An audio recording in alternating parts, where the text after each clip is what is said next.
ter ela mais uma vez aqui. Ela também já é da casa, ela também já faz parte da família Rede Vida e Televisão. E eu aprendi a amar. Já um pouquinho que eu conversei com ela em 2 programas meus, é nada mais, nada menos, Barba, do que Mary, Mary, Curious Baby. Mary, Mary, Curious Baby. É, a Maryzinha, Mary Camia. É a Mary, desculpa. Ô, Meirinha, Meirinha, minha linda. Já apareci, tchau. Sabe por que eu tava cantando Mary, Mary? Sabe por que eu falei Mary? Mary é você.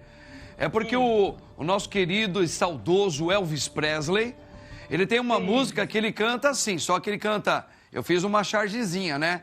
Ele canta Mary, Mary, Curious Baby. Aí eu lembrei de Mary, falei Mary, Mary, Mary, Mary, Curious Baby. A nossa querida Mary.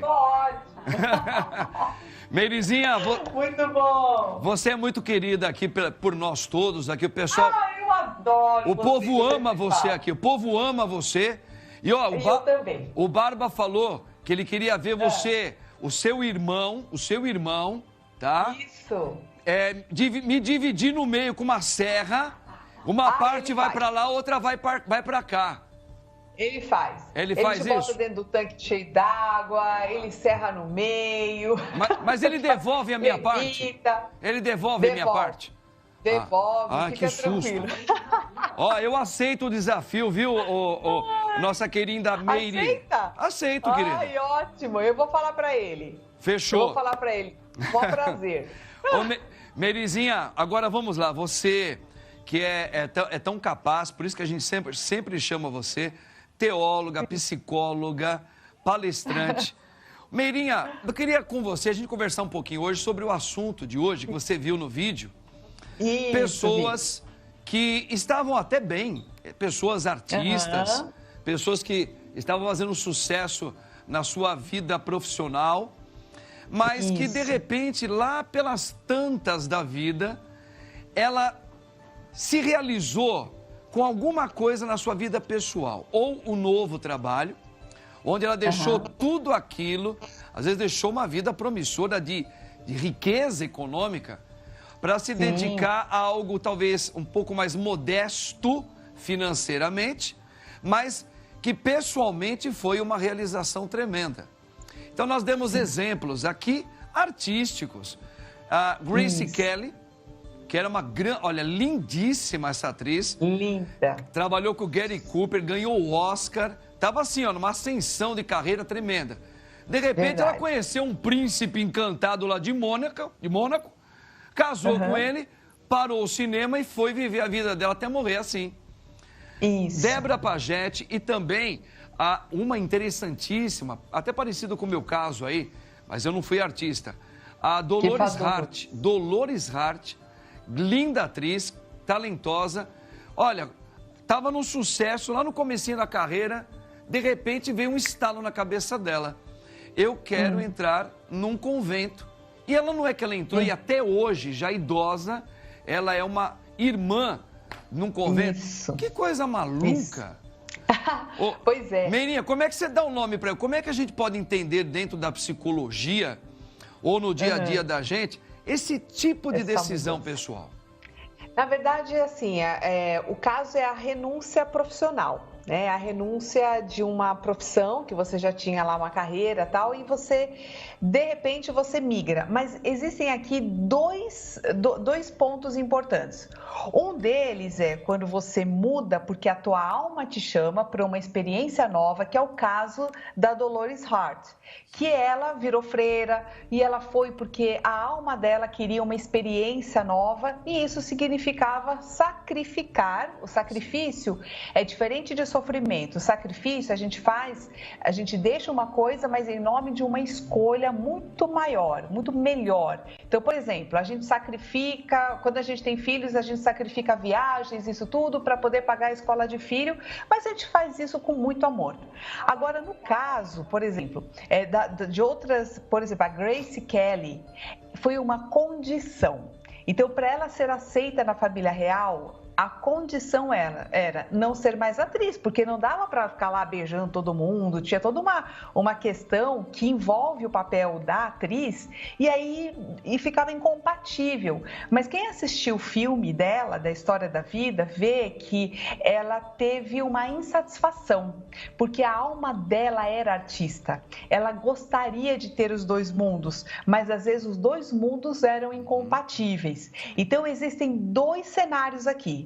Um é quando você busca e o outro é quando você é meio que obrigado a escolher. Perfeito. E às vezes a escolha não é uma escolha da alma, não é uma escolha íntegra. E quando isso acontece, quando a gente às vezes toma decisões sem ouvir de verdade lá no fundo da nossa alma o que a gente quer, porque às vezes a gente toma decisão por um ego, por pressão social. Por exemplo, muitas mulheres abrem mão da carreira para cuidar dos filhos, porque socialmente é muito bem visto a mulher que para de trabalhar para cuidar de filhos. Agora, é muito mal visto a mulher que não abre mão do trabalho, ela escolhe o trabalho e deixa, por exemplo, outra pessoa para cuidar da criança, entende? Sim. Então, existe uma pressão social, a mulher escolhe, então, por uma questão social, mas dentro dela, ela permanece com uma insatisfação e um conflito muito grande. Então, existe ao mesmo tempo, nesta mulher, por exemplo, que por uma condição social, ela escolhe abdicar de uma coisa que para ela era muito importante, em prol da sociedade, em detrimento dela, ela começa a ter culpa, raiva, frustração, tudo junto, porque a criança, ela fica num papel, o filho, né, que ao mesmo tempo atrapalha, e aí ela sente culpa, porque sente que atrapalhou e ela não poderia socialmente sentir a raiva, mas ela sente, porque a emoção, gente, ela não é algo que a gente escolhe, ela simplesmente vem, ela é biológica. Emoção, você controla a manifestação dela no comportamento, mas você não controla o surgimento de uma emoção. Então, quando vem aquela coisa assim, ai, que coisa, eu tô aqui cuidando de casa, não aguento mais, é todo dia, lava roupa, passa roupa, faz comida, não sei o quê, a mulher começa a ficar insatisfeita e vem aquela raiva. E quando vem a raiva, ela fala, mas é muito feio, porque é para o meu filho, então vem a culpa. Então, a mulher, nesse caso que eu estou dando, né, ela fica sempre nesse conflito. Por quê? Porque houve uma escolha que não foi bem feita, não foi uma escolha de alma, não foi uma escolha íntegra. Então, mas você falou uma coisa importantíssima agora, só... Meire, uma escolha de alma, Isso. Eu vou fazer uma pergunta aqui, mas depois do merchan que eu vou fazer agora, nós vamos entrar nela, eu quero sua opinião, eu vou dar minha como padre, você também é teóloga, claro, por isso que eu convidei você, porque é importante para os nossos telespectadores ouvir o padre e a Mary Chris Baby falar também, porque manja muito. Ó, a questão é o seguinte... No mundo, falando como padre, aí vem uma pergunta sobre a alma, o mundo espiritual para nós, cristãos, que cremos em Cristo. A vida para nós, quem realmente entende o cristianismo, ela só é completa se realizando naquilo que Deus, o Espírito de Deus revela. Isso. O que o Espírito Santo revela. Revelou, a alma, ela vai em busca desse total. Não parcial, porque a maioria das vezes, e aí é onde nós vamos entrar já, nós vivemos uma busca que nos satisfaz profissionalmente, tanto como homem quanto mulher, na vida profissional, socialmente, na vida afetiva com alguém, não é? Isso. Às vezes você faz loucuras, realiza, fica feliz, mas veja, no mundo cristão, isso é parcial, não é total. E essas pessoas, como por exemplo, a Dolores Hart, um exemplo dela foi total. Ela amava ser atriz, mas foi tão forte querer ser freira, e ela foi até o ponto de, presta atenção, dentro onde ela estava como freira, ela tentou desenvolver um mundo cinematográfico lá dentro. Então, com base nisso, eu queria a sua opinião, também, a respeito, como que você vê essa coisa parcial, da alma e total. Será que a maioria de nós saboreamos só o parcial? Né? Ou é total mesmo? Claro que cada um tem um dom, Deus deu dons para alguns, casar, outros para ser padre, outro para ser freira, outro para ser solteirão. Eu queria saber a tua opinião como teóloga e psicóloga. Mas já já a gente volta a falar nisso. Vamos lá voltar a falar com a Meirinha, nossa querida Meire. O assunto tá quente, hein? O assunto tá queimando aqui.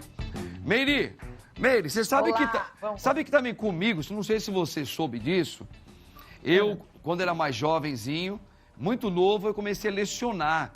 E eu nem pensava em ser padre. Namorei, fiquei noivo, mas antes de ficar noivo, eu conheci uma família até de uma condição econômica muito boa. Não estou aqui, não estou expondo nomes, nada, mas só para dizer, eu tinha condições de poder, assim, levar a minha vida com uma família bem estruturada, lecionei, gostava do que eu fazia, mas ainda muito novo, eu comecei a viver ali um momento de conflito, precisei tomar uma decisão na minha vida, e eu falei, bom, e agora?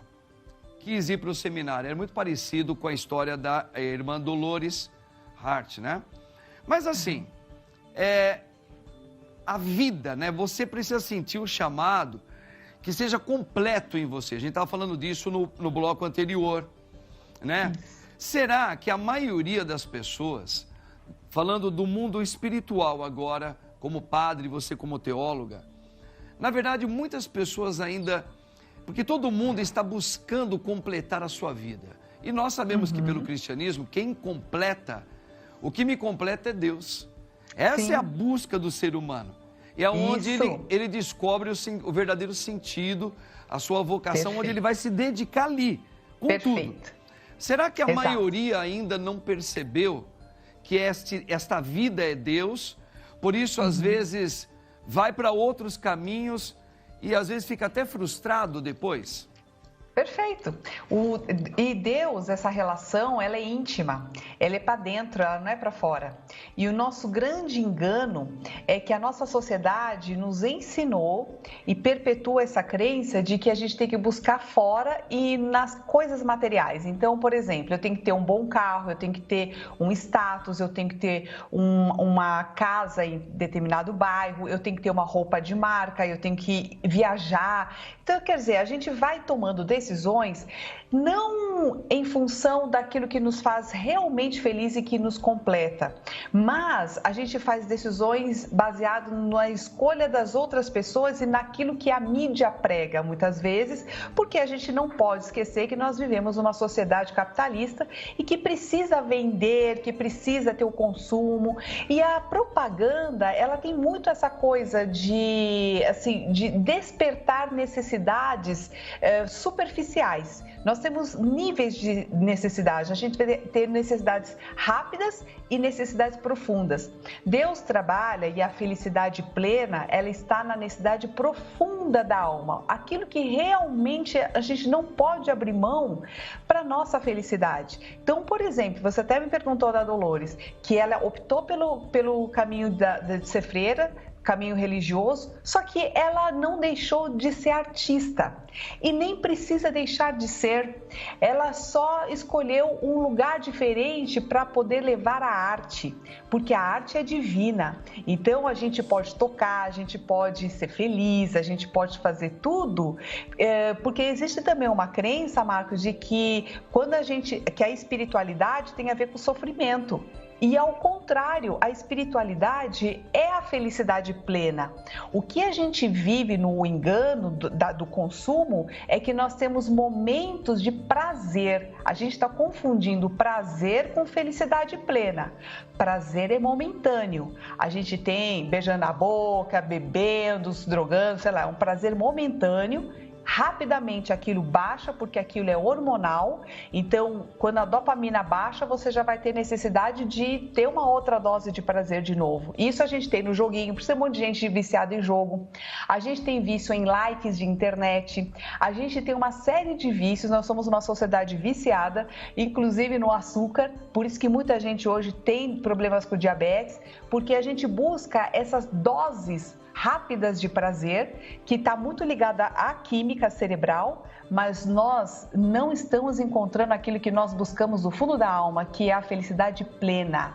E a felicidade plena não é você ficar assim, que um retardado mental. Não, não é assim. A felicidade plena é um estado de espírito, de paz e autoconfiança e de segurança na vida e que te dá essa certeza que a gente chama de fé, de que por mais que eu não consiga enxergar com esses olhos aqui onde eu quero chegar, onde está esse Deus, eu não consigo enxergar ele aqui com esses olhos, mas eu enxergo tudo isso com muita clareza dentro da minha alma. Então eu não preciso mostrar para ninguém, eu não preciso ficar, mostrando para as pessoas que eu sou feliz, eu não tenho essa necessidade de provar nada para ninguém. Perfeito. Porque eu já tenho a certeza dentro de mim. Né? Essa é a confusão. É isso entende? mesmo, Meirinha. Dessas duas coisas. Meire, olha só. É por isso que eu penso que, como um sacerdote que eu sou, uma mulher inteligente, também palestrante como você, o grande desafio nosso hoje,